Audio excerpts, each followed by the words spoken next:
আসসালামু আলাইকুম। ছোট করে বলতে বলছে সবাই নাকি মোবাইলে ক্যামেরাতে পরে আমাকে ইউটিউবের জন্য বাইক দিতে হবে।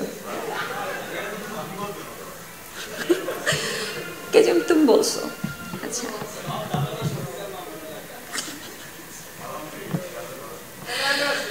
আমার কাছে না কেন জানি এত এত ক্যামেরা প্রথম প্রথম আসলে খুব ভয় লাগতো। আমার কাছে মনে হতো যে কি কথা বলবো, কিভাবে কথা বলবো। কিন্তু এত বছর পরে এসে না সবাইকে এত আপন মনে হয় কি হ্যাঁ ভাইয়া, হ্যাঁ এটা করছি এটা করেছি, সবাইকে ফ্যামিলি মনে হয়। এখন আর কথা বলতে ভয় লাগে না, যা ইচ্ছা সেটা বলে দেবো, পরে যেরকম ইচ্ছে নিউজ করে ফেলবেন। সবার আগে বলি যে যাও পাখি বলো তারে, এটা এমন একটা কাজ, অনেক সিনেমা নিয়ে তো অনেক চাপাবাজি করতে হয় আসলে। হ্যাঁ, খুব ভালো সিনেমা, আপনারা সবাই দেখতে আসবেন, কিন্তু কিছু কাজ থাকে যেটা সম্পর্কে না মানে অনেক কিছু বলতে চাই, কিন্তু আসলে বলা হয় না, বলতে পারি না, এক্সপ্রেস করতে পারি না ফিলিংসটা। এই যাও পাখি বলো তারে যখন কাজ করতে গেছি, প্রত্যেকটা সিকোয়েন্স, প্রত্যেকটা আর্টিস্টের যখন কাজ দেখেছি, অপু ভাইয়া, আদর, শিপন, সবার কাজের সময় না আমি নিজে থেকে গেছি যে সবার অ্যাক্টিং দেখব, এবং দেখতে যেয়ে না প্রত্যেকটা সিকোয়েন্সে যে আমার কাঁদতে হয়েছে। এবং আমার কাছে মনে হয় না যে আমার তাদের থেকে ভালো করতে হবে। আমার কাছে মনে হয়েছে যে এটাতে না অটো ভেতর থেকে কাজ অটো চলে আসবে।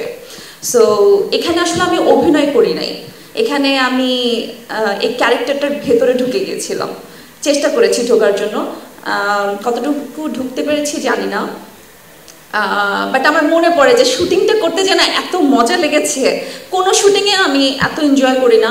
শুটিং শেষ প্যাক আপ শুনলে মনে হয় কি ঈদের দিন আমার কাছে, প্যাক আপ শুনলে হোটেলে চলে আসি বা রুমে চলে আসি।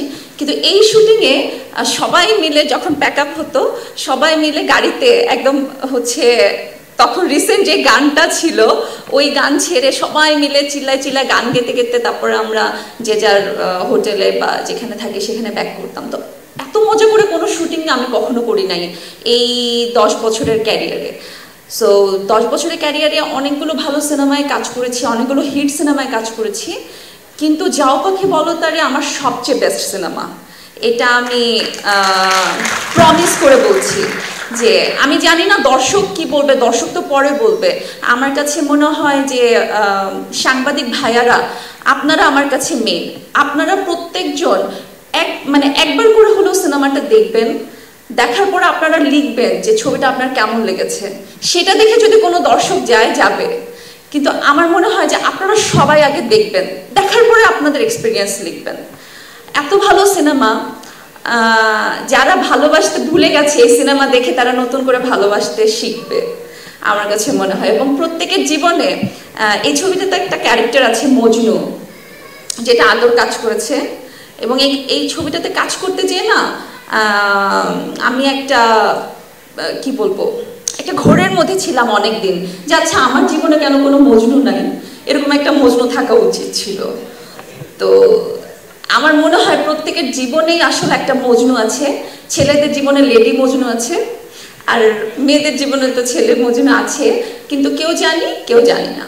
তো এই ছবিটা আমি সবাইকে দেখার জন্য রিকোয়েস্ট করব যে আমরা আসলে ভালোবাসাটা কি এটা আসলে জানি না। এই ছবিটা দেখলে আমরা মনে হয় সেটা আরও একবার ফিল করতে পারবো। সবাই ভালো থাকবেন, আমাদের জন্য দোয়া করবেন, যাও পাখি বলো তারের সাথে থাকবেন, এবং যেভাবে হোক এই ছবিটার জন্য এমনভাবে প্রচারণা করবেন যে সবার ফেসবুকে হোক, যেভাবে হোক, এটা তো ফেসবুকের যুগ, সবার কাছে যেন ওই নিউজটা যায় যে যাও পাখি বলো তোর একটা সিনেমা, এবং সেটা আমরা দেখতে যাব। এটা আপনাদের সবার কাছে আমার রিকোয়েস্ট। 10 বছর ধরে আপনারা আমাকে অনেক সাপোর্ট করেছেন। আরও একবার আমি আপনাদের কাছে সাপোর্ট চাই, কারণ বেশ কিছুদিন আমি কাজ করব না, সিনেমা থেকে একটু দূরে থাকবো। তো এই যাও পাখি বলো তারে যেন আমার জন্য অনেক ভালো একটা এক্সপিরিয়েন্স হয়। সবাই আমার জন্য দোয়া করবেন। ভালো থাকবেন। আসসালামু আলাইকুম।